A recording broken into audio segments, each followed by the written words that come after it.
അവർക്ക് എന്ത് കിട്ടും? അവരുടെ സകല കാമങ്ങളും പൂർണ്ണമാവും. എന്ന് പറഞ്ഞാൽ എന്താർത്ഥം? ലൗകികമായതും അനുഭവിക്കാം, ഏതും അനുഭവിക്കാം, പരമാനന്ദമായതും പരമാർത്ഥമായതും അനുഭവിക്കാം. നമ്രാണം സന്നിധത്തെ സതതമപി പുരസ്തൈ അനഭ്യർത്ഥിതാനപി അർത്ഥാൻ കാമാനജസ്രം പരമാനന്ദ സാന്ദ്രം. രണ്ട് ഗതിയും നമുക്ക് അനുഭവിക്കാൻ പറ്റണം. ലൗകികവും വേണം, ആത്മീയവും വേണം. ഇതാണ് ഈ ഒരു ഉപാഖ്യാനത്തിൻ്റെ പിന്നിലുള്ള രഹസ്യം. അതായത് നമ്മുടെ പൂർവികന്മാർ ഒന്നും തെറ്റായിട്ടല്ല വർണ്ണിച്ചിരിക്കുന്നത്. ഒരു കാര്യം തെറ്റാവുന്നത്, ഒരു പ്രവൃത്തി തെറ്റാവുന്നത് നാം ആ പ്രവൃത്തിയിൽ തന്നെ മനസ്സുകൊണ്ട് നടക്കുമ്പോഴാണ്. മനസ്സിലായില്ലേ? ഒരു തെറ്റ് തെറ്റാവുന്നത് ആ കാര്യം കഴിഞ്ഞിട്ടും നമ്മൾ അതിൽ മനസ്സുകൊണ്ട് നടക്കുന്നപ്പോഴാണ്.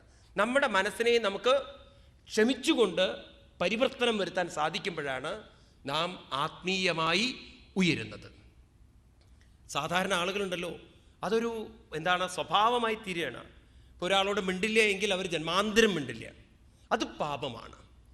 അവർക്ക് അതിൻ്റെ ആ ഒരു തലത്തിൽ നിന്നും മനസ്സിനെ കൊണ്ട് ഉയർത്താൻ സാധിക്കുന്നില്ല. ഉയർത്തണം നമ്മുടെ മനസ്സിനെ. ക്ഷമിക്കാനുള്ളൊരു കഴിവ് മനുഷ്യ മനസ്സിനുണ്ട്. അത് നമ്മൾ കണ്ടെത്തിയിട്ട് നമ്മളത് പരിശീലിപ്പിച്ചെടുക്കണം. അങ്ങനെ ഓരോ അനുഭവങ്ങളിലൂടെയും നമുക്ക് കടന്നു പോകുന്ന സാധിക്കുകയാണെങ്കിൽ നമ്മുടെ ജീവിതം പരിപൂർണമാക്കാം. അതാണ് ശ്രീകൃഷ്ണ ഭഗവാന്റെ മഹത്വം. ഒരു കുട്ടിയുടെ കൂടെ കൂടുമ്പോൾ, ഒരു ചെറുപ്പക്കാരുടെ കൂടെ കൂടുമ്പോൾ, ഗോപികമാരുടെ കൂടെ കൂടുമ്പോൾ, ഗോപന്മാരുടെ കൂടെ കൂടുമ്പോൾ അവരുടെ ഒരാളായി മാറി ഭഗവാന് ജീവിതം കൊണ്ടു നടക്കാൻ സാധിച്ചിട്ടുണ്ട്.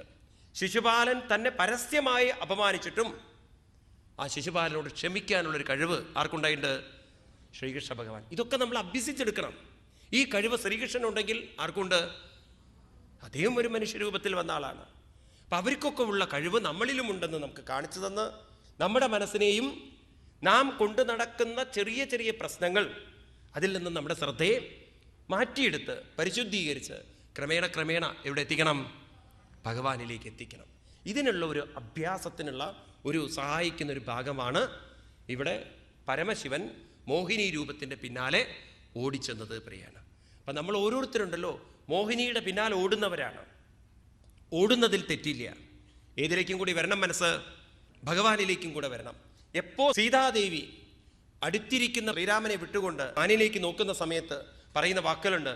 ഭർത്താവേ കണ്ടീലയോ കനകമയ മൃഗം എത്രയും ചിത്രം ചിത്രം രത്നഭൂഷിതമിതം.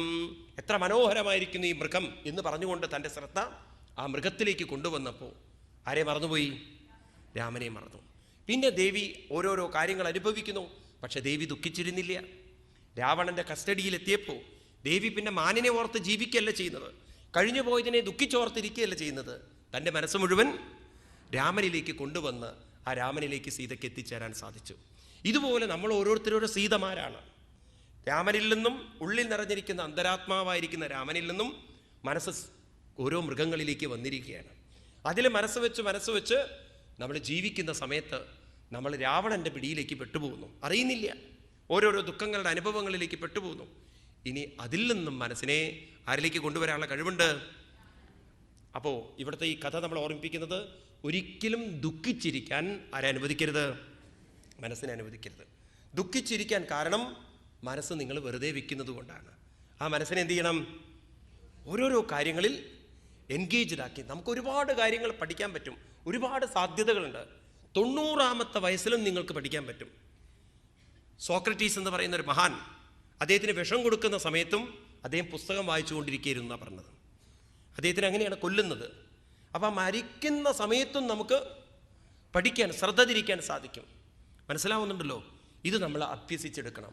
ഇന്ന് പ്രത്യേകിച്ച് നമ്മുടെ കേരളത്തിലൊക്കെ എന്താ പറ്റുന്നത് ചോദിച്ചു കഴിഞ്ഞാൽ, റിട്ടയർമെൻറ്റ് കഴിഞ്ഞതോടുകൂടി വീട്ടിലങ്ങനെ ഇരിക്കുക. എന്നിട്ട് പിന്നെ എൻ്റെ ഉപ്പാപ്പയ്ക്ക് പണ്ട് ആനുണ്ടായിരുന്നു എന്നും പറഞ്ഞിരിക്കുക. കുട്ടിക്കാലത്ത് എന്തൊക്കെയായിരുന്നു സുഖം നല്ലേ. ഒരു വീട്ടിൽ ഇതാണ് രാവിലെ ഉണ്ടായ ബഹളം. അച്ഛൻ മകനോട് പറയണ, എടാ നിന്നെയൊന്നും പറഞ്ഞിട്ട് കാര്യമില്ല, നീയൊക്കെ ഇന്ന് സുഹൃതിയാണ്. ഞങ്ങളുടെയൊക്കെ കുട്ടിക്കാലത്തുണ്ടല്ലോ ഒരു സാധനം കഴിക്കാനില്ല, ഉടുക്കാൻ മര്യാദയ്ക്ക് വസ്ത്രമില്ല, ഞാനൊന്നും ഷൂ കണ്ടിട്ടില്ല, വാച്ച് കണ്ടിട്ടില്ല, കറണ്ട് ഉണ്ടായിരുന്നില്ല. നിനക്കൊക്കെ എന്തിൻ്റെ കുറവാണ്? 4 ജോഡി ഷൂ, 10 ജോഡി ചെരുപ്പ്, 12 ജോഡി എന്താണ് പാൻറ്, അത് ഇത് കുന്തങ്ങൾ, ഇനി നിനക്ക് എന്താടാ വേണ്ടത്, എന്തിൻ്റെ കുറവാടാ നിനക്കുള്ളതെന്ന്. ഞങ്ങളുടെയൊക്കെ കുട്ടിക്കാലത്തുണ്ടല്ലോ മണ്ണെണ്ണ വിളക്കിലാണ് ഞങ്ങൾ പഠിച്ചത്. അന്ന് കറണ്ട് ഉണ്ടായിരുന്നില്ല. നിനക്ക് എന്തിൻ്റെ കുറവാടാ? കുട്ടി പറഞ്ഞു മണ്ണെണ്ണയുടെ കുറവാണെന്ന്. ആ കാലം ഇനി പറഞ്ഞിരുന്നിട്ട് എന്ത് കാര്യം? ആ കഴിഞ്ഞു കാലം. ഇനി മനസ്സിനെ നമ്മൾ കൊണ്ടുവരികയേ പറ്റുള്ളൂ, അല്ലേ? ശരിയല്ലേ? കഴിഞ്ഞ ജന്മത്തിൽ എന്തുണ്ടായിരുന്നു, കഴിഞ്ഞ കാലഘട്ടത്തിൽ എന്തുണ്ടായിരുന്നു എന്ന് പറഞ്ഞ് ഇനി ഇവിടെ ഇരുന്നിട്ട് കാര്യമില്ല. ഇപ്പോൾ ഇവിടെ ഈ നിമിഷം എൻ്റെ കൂടെ എന്തുണ്ടായിരുന്നു? ഭർത്താവ് മരിച്ചു, ഇനിയിപ്പോൾ എനിക്ക് ആരും ഇല്ല എന്ന് പറഞ്ഞ് ഇരുന്ന് ദുഃഖിച്ചോളൂ, നിങ്ങൾക്ക് സാധിക്കും. ഇനിയിപ്പം എന്താണ് അസുഖമുണ്ട്, അതിനിരുന്ന് ദുഃഖിച്ചോളൂ. പക്ഷേ നമുക്ക് അതിന് മാത്രമല്ല കഴിവുള്ളത്, അതിൽ നിന്നും മനസ്സിനെ ഉയർത്താനുള്ള കഴിവുണ്ട്. അപ്പോൾ ഒരാൾ ദുഃഖിക്കുന്നു എങ്കിൽ നാം തിരിച്ചറിയേണ്ടത് അവരവരുടെ മനസ്സിനെ വെറുതെ ഇരുത്തുകയാണ്, എൻഗേജ്ഡ് ആക്കുന്നില്ല. പഠിക്കുക തന്നെ വേണം. കുട്ടികളെപ്പോലെ നമ്മൾ സിലബസ് ഉണ്ടാക്കി പഠിക്കണം. എന്നാൽ നമുക്ക് രക്ഷപ്പെടാനുള്ള മാർഗമുണ്ട്. നേരത്തെ എണീക്കണം, ഗീത പഠിക്കണം, നാരായണീയം വായിക്കണം, ഭാഗവതം വായിക്കണം. നമുക്കാണെങ്കിലോ വായിക്കാൻ ഇഷ്ടം മാതിരി ഒരു ഗ്രന്ഥം അല്ലെങ്കിൽ ഒരു ഗ്രന്ഥം. സംസ്കൃതം അറിയില്ല എന്നുണ്ടെങ്കിൽ വിഷമില്ല, ഹരിനാമകീർത്തനം തുടങ്ങിയിട്ടുള്ള ഓരോ സാധനങ്ങൾ മലയാളത്തിൽ എഴുതി വെച്ചിട്ടുണ്ട്. നല്ല രീതിയിലാണ് അധ്യാത്മരാമായണം എഴുത്തച്ഛൻ എഴുതി വെച്ചിരിക്കുന്നത്, അല്ലേ? വളരെ ആധ്യാത്മിക തത്വം വെച്ചുകൊണ്ട് തന്നെയാണ് എഴുതിയിരിക്കുന്നത്. അപ്പോൾ ഇന്നത്തെ കാലത്ത് ഒരാൾ നേരെയാവുന്നില്ലെങ്കിൽ ഞാൻ മനസ്സിലാക്കിയിരിക്കുന്നത് അവർ നേരെയാവില്ല എന്ന് പ്രതിജ്ഞ ചെയ്തവരാ. അതാണ് ഞാൻ മനസ്സിലാക്കിയത്. അവർ നേരെയാവരുത് എന്ന് പ്രതിജ്ഞ ചെയ്തവരാ. നേരെ ആവണമെന്നുണ്ടോ, നേരെയാവാനുള്ള വഴിയുണ്ട്. മനസ്സിലാവുണ്ടോ? അങ്ങനെ നമ്മുടെ ശ്രദ്ധയെ നമുക്ക് തിരിച്ച് ഏത് കാര്യം ചെയ്യുമ്പോഴും അതിൽ മനസ്സ് കൊണ്ടുവരണം. ആത്മീയത എന്ന് പറഞ്ഞാൽ എപ്പോഴും നാമം ചൊല്ലിയിരിക്കുക എന്നല്ല പറയുന്നത്. ആത്മീയത എന്ന് പറയുന്നത് ഏത് കാര്യം ചെയ്യുന്നുണ്ടോ ആ കാര്യത്തിൽ വളരെ നമ്മൾ ശ്രദ്ധാപൂർവം സിൻസിയറായിട്ട് അത് ചെയ്തു തീർക്കലാണ്. അത് ചെയ്യുമ്പോൾ അത് മനസ്സ്, മറ്റൊരു കാര്യം ചെയ്യുമ്പോൾ മറ്റൊരു അതിൽ തന്നെ ശ്രദ്ധ. ഇവിടെ രാവിലെ തന്നെ ഓഫീസിലേക്ക് പോകുന്ന സമയത്ത് ഓഫീസിലെ ചിന്ത വരാൻ പാടില്ല. വീട്ടിലെ കാര്യം, കുട്ടികളോട് കളിയും തമാശയും കാര്യങ്ങളൊക്കെ പറഞ്ഞിരിക്കാൻ പറ്റണം. ഓഫീസിലെത്തിക്കഴിഞ്ഞാൽ ഓഫീസിലെ ചിന്ത. ഇത് ഓഫീസിലെത്തുമ്പോഴാണ് ഭാര്യയോട് ചോദിക്കുന്നത് ഇന്ന് സാമ്പാറാണോ, ഉച്ചയ്ക്ക് രാത്രി എന്താണെന്നുള്ളത്. അപ്പോൾ വീട്ടിലിരിക്കുമ്പം ഓഫീസിലെ കാര്യവും, ഓഫീസിലിരിക്കുന്ന സമയത്ത് വീട്ടിലെ കാര്യം. ഇങ്ങനെ മനസ്സുണ്ടല്ലോ ഒന്നിൽ ശ്രദ്ധ വരാതെ. അതുകൊണ്ടോ ചിലർക്ക് മറവിയും വരുന്നു. ഓഫീസിലേക്ക് പോകുമ്പം ഒരാൾ ഓഫീസിലേക്ക് പോകുമ്പോൾ വേറൊരാൾ ചോദിക്കുകയാണ് നിങ്ങൾ എങ്ങോട്ടാണ് പോണത് എന്ന്. ഉടനെ അയാൾ ടിഫിൻ ബോക്സ് തുറന്നു നോക്കുകയാണ്. ചോദിച്ചു എന്തിനാണ് ടിഫിൻ ബോക്സ് നോക്കണത് എന്ന്. അല്ല, ഇല്ലെങ്കിൽ വീട്ടിലേക്ക് പോവുകയാണ്, കഴിച്ചിട്ടുണ്ട് എന്നർത്ഥം. ടിഫിൻ ബോക്സിൽ വല്ലതും ഉണ്ടെങ്കിൽ അത് തന്നെ ബോധമില്ല. ഇങ്ങനെ നമ്മൾ ഒരു കൊള്ളരുതാത്ത ജീവിതം നയിച്ച് നമുക്കും ഒരു ഭാരമാവണോ, മറ്റുള്ളവർക്കൊരു ഭാരമാവണോ. അപ്പോൾ നിങ്ങളുടെ ജീവിതം അസറ്റാക്കണോ, ഫുൾ ടൈം എൻഗേജ്ഡ് ആക്കൂ. ഒരു കുട്ടിയുടെ ജീവിതം എത്രമാത്രം ബിസിയാണോ അത്രയും നമ്മൾ ബിസിയാക്കി വെക്കുക. രാവിലെ സീരിയൽ കാണണം, അത് കഴിഞ്ഞാൽ ഒന്നും മുടക്കരുത്. സ്വാമി അതല്ലേ പറഞ്ഞിരിക്കുന്നത്, വേണ്ടാത്ത അർത്ഥത്തിലൊന്നും എടുക്കരുതേ. പണ്ടൊരു അച്ഛൻ പറഞ്ഞതുപോലെ മകനോട്, ഞാൻ എത്ര വട്ടം നിന്നോട് പറഞ്ഞിട്ടുണ്ടാ അടുത്ത വീട്ടിലെ സീതയെ കണ്ടുപഠിക്കടാന്ന്. അടുത്ത വീട്ടിലെ സീത നല്ലോണം പഠിക്കുന്ന കുട്ടിയാണ്. കണ്ടുപഠിക്കടാ എന്ന് എത്ര വട്ടം നിന്നോട് പറഞ്ഞിട്ടുണ്ടെന്ന്. അവസാനം എന്തുണ്ടായി? പ്രോഗ്രസ് കാർഡ് കിട്ടിയപ്പോൾ ഒക്കെ വട്ടപൂജ്യം. എന്താടാ നീ ഇങ്ങനെ മാർക്കും കൊണ്ടുവന്നിരിക്കുന്നത്? ഞാൻ പറഞ്ഞില്ലേ അവിടെ നോക്കി പഠിക്കാൻ. അച്ഛൻ പറഞ്ഞ പ്രകാരം ഞാൻ ചെയ്തു. രാവിലെ ആയാൽ സീത എപ്പോഴാണ് വരുന്നത്, സീത എപ്പോഴാണ് പോണത്. അച്ഛൻ ഉദ്ദേശിച്ചത് അവളെപ്പോലെയാവാനാണെങ്കിൽ ഇതാണ് ലോകം എന്ന് പറയുന്നത്. ഇതുപോലെ നമ്മൾ വേണ്ടാത്ത രീതിയിൽ എൻഗേജ്ഡ് ആക്കല്ല വേണ്ടത്. നമ്മുടെ ഉന്നതിക്ക് വേണ്ട കാര്യത്തിൽ എൻഗേജ്ഡ് ആക്കി വെക്കണം. ക്ലിയർ ആണല്ലോ? അപ്പോൾ ഏത് എക്സ്പീരിയൻസ്, നമുക്കൊരാളോട് ദേഷ്യമുണ്ടോ, ആ ദേഷ്യമുള്ള വ്യക്തിയാണോ നമ്മുടെ മുന്നിൽ വരുന്നത്, ഉടനെ നമ്മൾ ദേഷ്യത്തെ മാറ്റി അവിടെ ഈ സന്തോഷത്തെ കൊണ്ടുവരാൻ പറ്റുകയാണെങ്കിൽ നിങ്ങളുടെ മനസ്സിൽ ആര് വന്നു? ഭഗവാൻ വന്നു. എപ്പോൾ നിങ്ങൾ വിഷമത്തോടുകൂടി ഒരാളുടെ അടുത്തുകൂടെ എക്സ്പീരിയൻസിലൂടെ കടന്നു പോകുന്നു, അപ്പം നിങ്ങൾ ഈശ്വരനെ മറന്ന് മായയിൽപ്പെട്ടു പറയുകയാണ്. അവിടെയാണ് നമ്മൾ മായയിൽപ്പെട്ടു പോകുന്നത്. ഒരിക്കലും നമ്മുടെ മനസ്സിൽ വിഷമങ്ങളും വേദനകളും ദുഃഖങ്ങളും വയ്ക്കാൻ സമ്മതിക്കരുത്. മനസ്സിനെ നമ്മളൊരു കണ്ണാടി പോലെ ആക്കിയെടുക്കാൻ സാധിക്കുമ്പോൾ ഇത് തന്നെയാണ് പരമശിവൻ കടന്നുപോയ മായാ മോഹിനി വേഷത്തിൽ ഭ്രമിച്ചുകൊണ്ട് പുറത്തു കടന്ന കഥ എന്ന് പറയാൻ. ഇനി ഈ കഥയെ ആസ്പദമാക്കിയിട്ടാണല്ലോ നമ്മൾ അയ്യപ്പസ്വാമിയുടെ കഥ കേട്ടിരിക്കുന്നത്. ഇതിൻ്റെ തത്വവും നമ്മൾ മനസ്സിലാക്കി വെക്കണം, അല്ലെങ്കിൽ അത് ഒരു അബദ്ധമായി തീരും. കേരളത്തിൽ പരമശിവൻ്റെ ബീജം മോഹിനിയിൽ വീണിട്ടാണ് അയ്യപ്പൻ ഉണ്ടായതെന്ന കഥ അത്രയും ആളുകളുടെ ഉള്ളിലേക്ക് ഉറച്ചിരിക്കുകയാണ്. എന്നാൽ നമ്മുടെ ഒരു പുരാണത്തിലും പരമശിവൻ്റെ ബീജം മോഹിനി ദേവിയിൽ വീണിട്ടുമില്ല. അങ്ങനെ മോഹിനി ദേവി ഒരു അവതാരത്തിന് ജന്മവും കൊടുത്തിട്ടില്ല. എനിക്ക് തോന്നുന്നു എഴുത്തച്ഛൻ്റെ ഭാഗവതത്തിൽ അവിടെ അവതാരം എന്ന് പറയുന്നുണ്ട്. ഈ ഒരു സന്ദർഭത്തിൽ വാസ്തവത്തിൽ മൂലഭാഗവത്തിലില്ല എന്ന് മനസ്സിലായല്ലോ നിങ്ങൾക്ക്. ആ ബീജം സ്വർണവും വെള്ളിയുമായി തീർന്നു, അത്ര വ്യക്തമാണ് ശ്രീമദ് ഭാഗവതത്തിൽ. എങ്കിലും നമ്മൾ കേരളീയരായ സ്ഥിതിക്ക്, കേരളത്തിൽ അയ്യപ്പസ്വാമിയുടെ ആ ഒരു പ്രഭാവം അത്രയും കേമമായിരിക്കുന്ന സ്ഥിതിക്ക് നമ്മളത് മനസ്സിലാക്കണം. ആരാണ് ഈ അയ്യപ്പൻ എന്നുള്ളത്? അപ്പോൾ നമ്മുടെ പൂർവികന്മാർ അയ്യപ്പനെ പ്രതിഷ്ഠിക്കുമ്പോൾ അയ്യപ്പസ്വാമിയുടെ പേര് വച്ചിരിക്കുന്നത് ധർമ്മശാസ്താവ് എന്നാണ്. അത് ശരിക്കും പറയേണ്ട വിഷയമല്ല, ഞാൻ ഈ കോണ്ടക്സ്റ്റിൽ പറയുന്നു മാത്രം. ധർമ്മശാസ്താവ്, അയ്യപ്പൻ്റെ ശരിക്കും പേര് ധർമ്മശാസ്താവ്. എന്താ ധർമ്മശാസ്താവ് എന്നുള്ള ശബ്ദത്തിനർത്ഥം? ധർമ്മത്തെ ശാസിക്കുന്നവൻ ആരോ അവൻ ധർമ്മശാസ്താവ്. ശബ്ദങ്ങളൊക്കെ അങ്ങനെയാണ് വന്നിരിക്കുന്നത്. നമ്മുടെ ഋഷീശ്വരന്മാർ ഏത് ശബ്ദങ്ങൾ ഉപയോഗിച്ചിട്ടുണ്ടോ അതിൻ്റെ പിന്നിലൊരു തത്വമുണ്ടായിരിക്കും, ഒരു അറിവുണ്ടായിരിക്കും. ഇപ്പം ഏത് ധർമ്മത്തെയാണ് അയ്യപ്പസ്വാമി ഇവിടെ ഉപദേശിക്കുന്നത്? അദ്ദേഹം ഉപദേശിക്കുന്ന ഒരു ധർമ്മം നമ്മളോട് അനുശാസിക്കാൻ പറയുന്നത് ചിന്മുദ്രയിലൂടെ ഇങ്ങനെ കാണിച്ചതെന്നുകൊണ്ടാണ്. അയ്യപ്പസ്വാമിക്ക് ഉപദേശം തരാനുള്ളത് മുദ്രയിലൂടെയാണ്. ഒരു കയ്യിൽ ചിന്മുദ്രയും മറുകൈയിൽ അഭയമുദ്രയും. ഇതാണ് അയ്യപ്പസ്വാമിയുടെ മുദ്ര. പൂർവികരായ ആളുകൾ ഭാഷ മാത്രമല്ല കമ്മ്യൂണിക്കേഷൻ ഉപയോഗിച്ചിരിക്കുന്നത്. പണ്ട് കാലത്ത് ഭാരതത്തിൽ മുദ്രാശാസ്ത്രമുണ്ടായിരുന്നു. മുദ്രയിലൂടെ സംസാരിക്കാൻ കഴിവുള്ളവരുണ്ടായിരുന്നു. അങ്ങനെ മുദ്രയിലൂടെ വികസിച്ചെടുത്ത കലകളാണ് ഭരതനാട്യവും കഥകളി തുടങ്ങിയതല്ല, മുദ്രയിലൂടെ. അങ്ങനെ ഒരു പണ്ടൊരു ഒരു പണ്ഡിതന്മാർ തന്നെ ഉണ്ടായിരുന്നു മുദ്രയിലൂടെ സംസാരിക്കാൻ സാധിക്കുന്നത്. ഞാനൊരു കഥ കേട്ടിരിക്കുന്നത്, പണ്ട് ഈ സാമൂതിരിയുടെ പട്ടത്താനം എന്നൊക്കെ പറഞ്ഞ സമ്പ്രദായങ്ങളുണ്ടായിരുന്നു. അവിടെ വലിയ വലിയ പണ്ഡിതന്മാർ വരും. അങ്ങനെ പണ്ഡിതന്മാർ വന്ന് തർക്കം ഉന്നയിക്കും. അതിൽ ജയിക്കുകയാണെങ്കിൽ സ്വർണ്ണക്കിഴികൾ രക്തങ്ങളൊക്കെ കൊടുക്കുകയായിരുന്നു. അങ്ങനെ ഒരിക്കൽ അവിടെ പട്ടത്താനത്തിന് വലിയൊരു പണ്ഡിതൻ, കേമനായിട്ടുള്ള പണ്ഡിതൻ, അതും എങ്ങനെയുള്ള പണ്ഡിതൻ എന്നറിയോ? മുദ്രയിലൂടെ സംസാരിക്കാൻ പറ്റുന്ന പണ്ഡിതൻ, കേമനാണെന്ന് പറഞ്ഞു. അപ്പോൾ അദ്ദേഹം വെല്ലുവിളിച്ചു, കൊട്ടാരത്തിൽ വന്നിട്ട് ഇങ്ങനെ ആരെങ്കിലും ഉണ്ടോ എന്ന്, എന്നോട് തർക്കം ജയിക്കാൻ ആരെങ്കിലും ഉണ്ടോ എന്ന്. രാജാവിന് വളരെ വിഷമായി. ഈ നാട്ടിൽ ഇദ്ദേഹത്തിനോട് തർക്കം ജയിക്കാൻ ആരെങ്കിലും ഉണ്ടോ എന്ന് മന്ത്രിയോട്, പ്രധാനമന്ത്രിയോടൊക്കെ ചോദിച്ചു, മന്ത്രിമാരോടൊക്കെ ചോദിച്ചു, ആരെങ്കിലും ഉണ്ടോ എന്ന്. ഒരു പിടുത്തുമില്ല. പ്രധാനമന്ത്രിയോട് പറഞ്ഞു, നമ്മുടെ മാനം നശിപ്പിക്കരുത്, അങ്ങ് എവിടെന്നെങ്കിലും ഒരാളെ കണ്ടെത്തണമെന്ന്. പ്രധാനമന്ത്രിക്ക് വലിയ ദുഃഖമായി, ഉറക്കല്ല, കാരണം ഒരുത്തനെ കണ്ടുപിടിക്കണമല്ലോ. അപ്പോൾ ഇതൊക്കെ കണ്ടപ്പോൾ ഭാര്യ ചോദിച്ചു, എന്താ അപ്പം അവിടത്തേക്ക് പറ്റിയത്? 2-3 ദിവസമായിട്ട് ഭക്ഷണവും കഴിക്കില്ല, ഉറക്കവും ശരിയാവില്ല, എന്ത് പറ്റിയെന്ന്. മഹാരാജാവിന് ഒരു മുദ്ര അറിയുന്ന ഒരാളെ കണ്ടുപിടിച്ചു കൊടുത്തില്ലെങ്കിൽ അദ്ദേഹത്തിന് അതൊരു വിഷമം, എന്നോടുള്ള ആദരവ് നഷ്ടപ്പെടുന്നു. അതിനിപ്പോൾ എന്താ അത്ര വലിയ വിഷമം? നമ്മുടെ അപ്പുറത്തുള്ള രാമൻ നായരുണ്ടല്ലോ, അയാൾക്ക് എന്തെല്ലാം മുദ്രകളാ അറിയാം. കള്ളു കുടിച്ചു വന്ന ഭാര്യയോട് കാണിക്കുന്ന പല മുദ്രകളും ഞാൻ കണ്ടിട്ടുണ്ടെന്ന്. എടി, ഏത് മുദ്രയാണ് നീ പറയുന്നത്? അയാൾ കയ്യും കാലും ഇട്ട് കലാശം കാണിക്കുന്നത് ഞാൻ കാണുന്നതല്ലേ. ഇതല്ലടി മുദ്ര. പക്ഷെ സംഗതി അയാളെ കൊണ്ട് സാധിക്കുന്നത്, എനിക്ക് തോന്നുന്നു അയാൾക്കറിയാത്തൊരു മുദ്രയില്ല എന്ന്. കാരണം പോകുന്നവരോടൊക്കെ നല്ല മുദ്രയിലാണ് അയാൾ സംസാരിക്കുന്നത്. അപ്പോൾ ഇദ്ദേഹത്തിൽ പ്രധാനമന്ത്രിക്ക് തോന്നി ഇയാളെ പിടിച്ച് കൊണ്ടുപോയാലോ എന്ന്. അങ്ങനെ എന്തിനു പറയണു, ഈ രാമൻ നായരെ നല്ല ക്ലീൻ ഷേവൊക്കെ ചെയ്ത് ഒരു തൊപ്പിയൊക്കെ, കെട്ടുന്ന തൊപ്പിയൊക്കെ വെച്ച് കൊണ്ടുപോയി സഭയിലേക്ക്. പേര് കൊടുത്തു രാമശാസ്ത്രികൾ എന്ന്. മഹാരാജാവ് ചോദിച്ചു, ആരാ വന്നിരിക്കുന്നത്? തമ്പുരാനെ, ഇത് വന്നിരിക്കുന്നത് രാമശാസ്ത്രികൾ.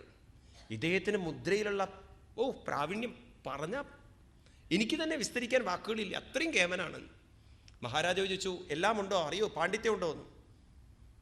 മന്ത്രി പറഞ്ഞു കൊടുത്തിട്ടുണ്ട്, അപകടമൊന്നും പറയരുതെന്ന്. വായ വിളിച്ച അപകടമാണ്. തലയാട്ടി. അപ്പോൾ വന്നിരിക്കുന്ന പണ്ഡിതൻ നോക്കി, കണ്ണൊക്കെ നല്ല ചുവന്നിട്ടാ, തലേ ദിവസത്തെ സാധനം ഉണ്ടേ. എന്തായാലും പണ്ഡിതനല്ലേ, ഇനിയിപ്പം മദ്യമൊക്കെ കഴിച്ചു നോക്കി വരും പണ്ഡിതന്മാർ.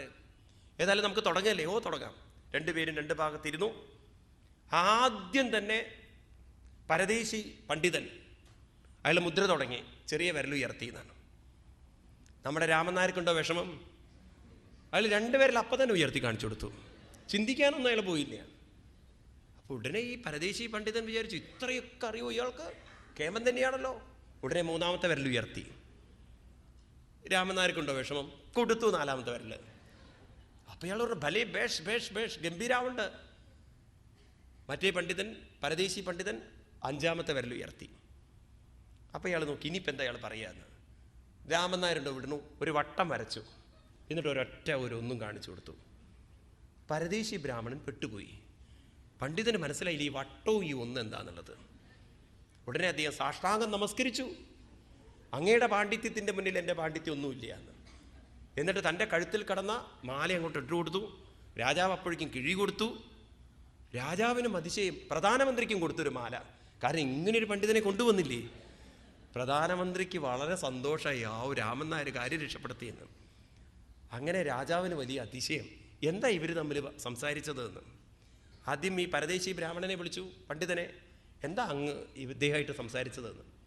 ഉടനെ ഞാൻ അദ്ദേഹത്തോട് പറഞ്ഞു, ആധ്യാത്മികമാണ് വിഷയം, ഏകമേവ അദ്വിതീയം ബ്രഹ്മം, ഈശ്വരൻ ഒന്നേ ഒന്ന് മാത്രം. ഉടനെ അയാൾ രണ്ടുപേരിൽ ഉയർത്തിക്കൊണ്ട് എന്നോട് പറയാണ്, ജീവാത്മാവും പരമാത്മവും രണ്ടെണ്ണം ഉണ്ടല്ലോ. ശരിയാണ്, ജീവാത്മാവെന്നും പരമാത്മാവെന്നുണ്ട്. ഉടനെ ഞാൻ അദ്ദേഹത്തിനോട് പറഞ്ഞു, ത്രിമൂർത്തി സങ്കല്പം ഉണ്ടല്ലോ ഭാരതത്തിൽ, ബ്രഹ്മ വിഷ്ണു മഹേശ്വരൻ. അപ്പം അദ്ദേഹം ഉടനെ പറയാണ്, ചതുർവേദങ്ങളുണ്ട്. അത് ശരിയാണ് അദ്ദേഹം പറഞ്ഞത്. അപ്പം ഞാൻ പറഞ്ഞു, അഞ്ചാമത്തെ വേദമായിട്ട് നമുക്ക് മഹാഭാരതത്തെയും പുരാണത്തെ എടുക്കാം. പിന്നെ അയാൾ ഈ വട്ടം വരച്ചിട്ടൊന്നും വരച്ച് എനിക്ക് മനസ്സിലായില്ല. അതാണല്ലോ ഞാൻ തോൽക്കാൻ കാരണം. അപ്പോൾ ഉടനെ ചോദിച്ചു, രാമൻ നായരെ വിളിച്ചിട്ട്, രാമശാസ്ത്രികൾ അവിടെ നിന്ന് എന്താ പറഞ്ഞത് എന്ന്. അപ്പോൾ രാമശാസ്ത്രികൾ പറയാണ്, അയാൾ എന്നോട് പറയണോ ഒരു കുപ്പി കഴിക്കാമെന്ന്. ഞാൻ കഥ പരിചയം, എനിക്കാണെങ്കിൽ അതിന് ശീലമുള്ള 2, പിന്നെ അയാൾ 3, 4, എനിക്കുണ്ടോ വിഷമം? 5 പറഞ്ഞപ്പോൾ എനിക്ക് സഹിക്കാൻ പറ്റിയില്ല എന്ന്. അപ്പോൾ പിന്നെ എന്താ അങ്ങ് പറഞ്ഞത്, ഒരു പപ്പടം കൂടി കിട്ടിയാൽ ഒന്നുകൂടി ശ്രമിക്കാമെന്ന്. ഈ പപ്പടാണത്ര ഈ വട്ടം. രാജാവ് തലയിൽ കൈവച്ച് മേലോട്ടൊരു ചാട്ടം. ശാസ്ത്രികൾ എവിടെയോ എത്തിയിരിക്കണോ. ഈ രാമശാസ്ത്രികൾ ഏതോ ലോകത്തിന്. ഇതാണ് ലോകം. ഇപ്പം പണ്ട് കാലത്ത് ഇങ്ങനെയുള്ള മുദ്രാശാസ്ത്രങ്ങളൊക്കെ ഉണ്ടായിരുന്നു. ഏതായാലും ഇവിടെ അയ്യപ്പസ്വാമി നമുക്ക് കാണിച്ചു തരുന്ന മുദ്രയുടെ പേരാണ് ചിന്മുദ്ര. മുദ്രകൾ ഇന്നുണ്ടേ. ക്ലാസ്സിൽ ടീച്ചർമാർക്ക് പല മുദ്രകളും അറിയാം. കുട്ടികൾ ഇങ്ങനെ മുദ്ര കാണിച്ചു കഴിഞ്ഞാൽ ടീച്ചർക്ക് അറിയില്ലേ ഏത് മുദ്രയാണെന്നുള്ളത്. അപ്പം എണീറ്റ് പോകാൻ പറയും. വീടുകളിലൊക്കെ പല മുദ്രകളും കാണിക്കാറില്ലേ? പിന്നെ എന്തെല്ലാം മുദ്രകൾ. ഈ മുദ്രകളില്ലെങ്കിൽ ലോകത്തിൽ ഇല്ലല്ലോ കാര്യങ്ങളൊന്നും. അതല്ലേ ജീവിതം എന്ന് പറയുന്നത്. ഏതായാലും അയ്യപ്പസ്വാമി കാണിക്കുന്ന മുദ്ര ചിന്മുദ്ര. മുദ്രയിലൂടെ സംസാരിക്കുന്ന ആചാര്യന്മാരിൽ പ്രധാനിയായിരിക്കുന്ന ഒരു ആചാര്യനാണ്, ഒരു അവതാരമൂർത്തിയാണ് ദക്ഷിണാമൂർത്തി. മൗനം വ്യാഖ്യാ പ്രകടിത ബ്രഹ്മ ബ്രഹ്മതത്വം. ബ്രഹ്മരൂപത്തെ, ബ്രഹ്മതത്വത്തെ ചിന്മുദ്രയിലൂടെ തൻ്റെ മുന്നിലിരിക്കുന്ന ശിഷ്യന്മാർക്ക് ചിന്മുദ്രയിലൂടെ പറഞ്ഞു കൊടുത്തു എന്നാണ്. ഭഗവാൻ ശ്രീകൃഷ്ണൻ ഉണ്ടല്ലോ, ചിന്മുദ്രയിലൂടെയാണ് അത്രേ ഗീതോപദേശം പറഞ്ഞു കൊടുക്കുന്നത്. ചിന്മുദ്രാങ്കിതമായിട്ടാണ്. ഇങ്ങനെയൊക്കെ നമുക്ക് പല സന്ദർഭങ്ങളിലും കാണാൻ സാധിക്കും. ഏതായാലും നമുക്കതിനെക്കുറിച്ച് മനസ്സിലാക്കാം. എന്താ ഈ ചിന്മുദ്ര എന്ന് പറയുന്നത്? നമ്മുടെ 5 വിരലുകൾ 5 തത്വങ്ങളെ, നമ്മുടെ വ്യക്തിത്വത്തിലെ 5 തത്വങ്ങളെ പ്രതീകമാക്കി വെച്ചിരിക്കുന്നു. ചെറിയ വിരൽ ശരീരത്തിൻ്റെ പ്രതീകമാണ്. രണ്ടാമത്തെ വിരൽ മനസ്സിൻ്റെ പ്രതീകമാണ്. മൂന്നാമത്തെ നടുവിരൽ ബുദ്ധിയുടെ പ്രതീകമാണ്. നാലാമത്തെ ചൂണ്ടുവിരൽ ഞാനെന്ന അഹന്തയുടെ സംസ്കാരത്തിൻ്റെ പ്രതീകമാണ്. തള്ളവിരൽ ഉള്ളിൽ നിറഞ്ഞിരിക്കുന്ന ഈശ്വരശക്തിയുടെ പ്രതീകമാണ്. ഈ ചെറിയ വിരൽ ശരീരത്തിൻ്റെ പ്രതീകമാണെന്ന് നമ്മുടെ പൂർവികന്മാർ പറയാൻ കാരണം, നമ്മുടെ വ്യക്തിത്വത്തിലെ ഏറ്റവും ചെറിയൊരംശമായിട്ടാണ് അവരേതിനെ കണ്ടത്? ശരീരത്തെ കണ്ടത്. അപ്പം ഈ ചെറിയ വിരൽ ശരീരത്തിൻ്റെ പ്രതീകമായതുകൊണ്ട് നിങ്ങൾക്ക് ശരീരത്തെ ശുദ്ധമാക്കാൻ ഈ ചെവി തൊട്ടാലും മതി എന്ന് പറയും. ആ ഒരു സങ്കല്പം ഉണ്ടല്ലോ. ക്ഷേത്രങ്ങളിലൊക്കെ പോയി അല്ലെങ്കിൽ മഹാത്മാക്കളെയൊക്കെ നമ്മൾ നമസ്കരിക്കും, ഈ ചെവി തൊട്ടുകൊണ്ട് നമസ്കരിക്കുന്ന സംസ്കാരം. അതെങ്ങനെയാണ് വന്നത് ചോദിച്ചു കഴിഞ്ഞാൽ, പണ്ട് കഠിന തപസ് ചെയ്ത ഭഗീരഥൻ ഗംഗയെ താഴേക്ക് കൊണ്ടുവന്നപ്പോൾ ആ ഗംഗയെ ജാഹ്നവി എന്ന് പറയുന്ന ഋഷി തൻ്റെ ആശ്രമം എടുത്തു കൊണ്ടുപോകുമ്പോൾ കുടിച്ചു കളഞ്ഞു എന്നാണ്. ഋഷിയുടെ കാൽക്കൽ വീണ് ഭഗീരഥൻ അപേക്ഷിച്ച സമയത്ത് തൻ്റെ ചെവി തോണ്ടിക്കൊണ്ട് ചെവിയിൽ നിന്നും ഗംഗയെ പുറത്തു കൊണ്ടുവന്നു. അപ്പോൾ ഗംഗ ചെവിയിലൂടെ പുറത്തേക്ക് ഒഴുകിയത് കൊണ്ട് ഗംഗയുടെ സ്ഥാനം എവിടെയാണ്? ചെവിയിലുണ്ട് എന്നാണ്. അപ്പോൾ ഈ ചെറിയ വിരൽ ശരീരവും ചെവി ഗംഗയുമാണെങ്കിൽ ഗംഗയിൽ കുളിക്കുന്നതിന് തുല്യമാണ് ഈ ചെവി ഇങ്ങനെ പിടിക്കുന്നത് എന്ന് വിചാരിച്ചിട്ട് കുളിക്കാതെ ഇതൊപ്പിക്കരുത് കേട്ടോ. അല്ല, ഇതൊക്കെ പറയുമ്പോഴല്ലോ അതിൻ്റെ ആ തത്വം ഗ്രഹിക്കണം. അതായത് നമ്മുടെ ശരീരത്തിൻ്റെ, ഈ സ്ഥൂലമായ ശരീരത്തിൻ്റെ പ്രതീകമാണ് ചെറിയ വിരൽ എന്ന് പറയാനാണിത് പറഞ്ഞിരിക്കുന്നത്.